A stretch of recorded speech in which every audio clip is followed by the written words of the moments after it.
it's Imperia from 360 again. I've been asked to explain a little bit about the boycott and how it'll make it fun and exciting again for players of all levels.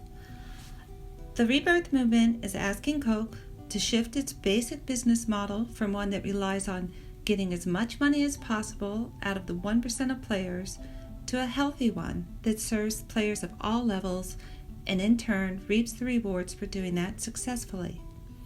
If they do this, no matter what someone's issue is with Coke, the changed business model fixes it or goes a long way towards it.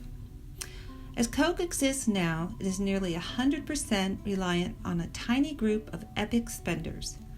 But Coke screwed them by demanding that they immediately pay about $20,000 for magic stuff, or their castles that they've already spent $100,000 for will no longer be competitive.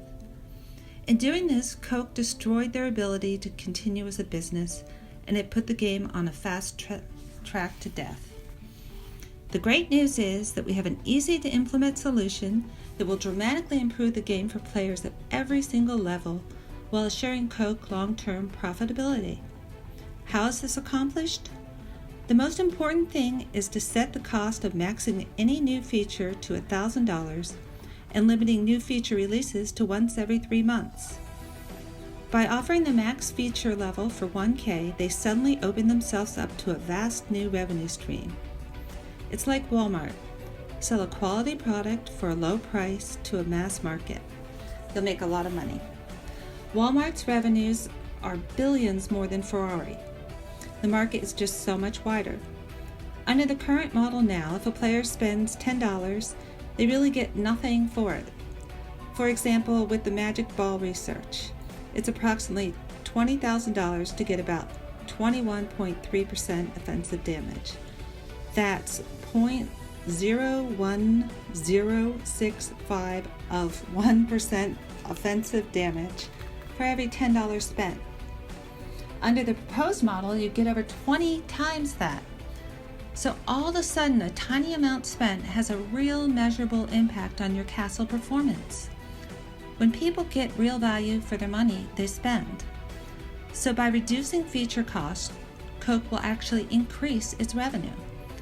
We need a healthy Coke so they can hire top-notch coders, developers, customer service people, and are also able to pay for increasing their player base. So that goes a long way towards fixing the problem. But it's not enough to increase the quality of the game for players of all levels.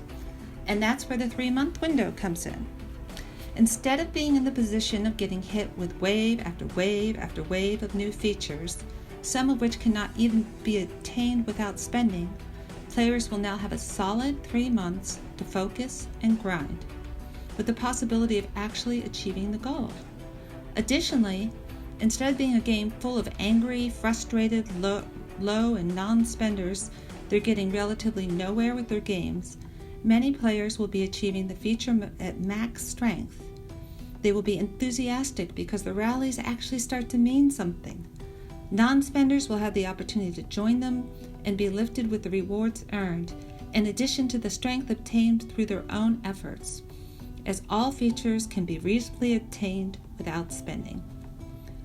Most importantly, the game evolves to one that is based on strategy versus the credit card wins almost every time.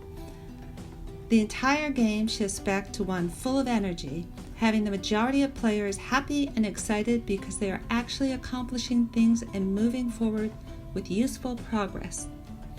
Big spenders can still get it all first, but their games will have new life breathed into them, as there will be many active, enthusiastic, clever players that can actually offer them some challenges because they've had a whole, uninterrupted 3 months to work. On the Coke front, this 3-month window gives them plenty of time to adequately develop and test new features instead of having to hurry up and release in order to raise revenue. The 3-month window also gives customer service reps time to fully educate themselves on features and more time to focus on real issues, as bugs should be dramatically reduced. If Coke does not shift its business model from Ferrari to Walmart, the game ends very soon.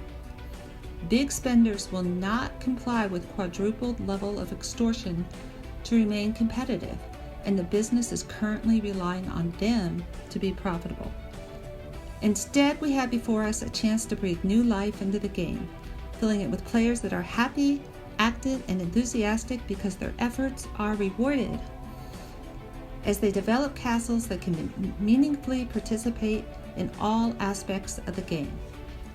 That's the overall meaning of the Rebirth movement. I could spend hours explaining how the model has a positive impact on almost every facet of the game, but I know our time is limited. Thanks for listening, guys.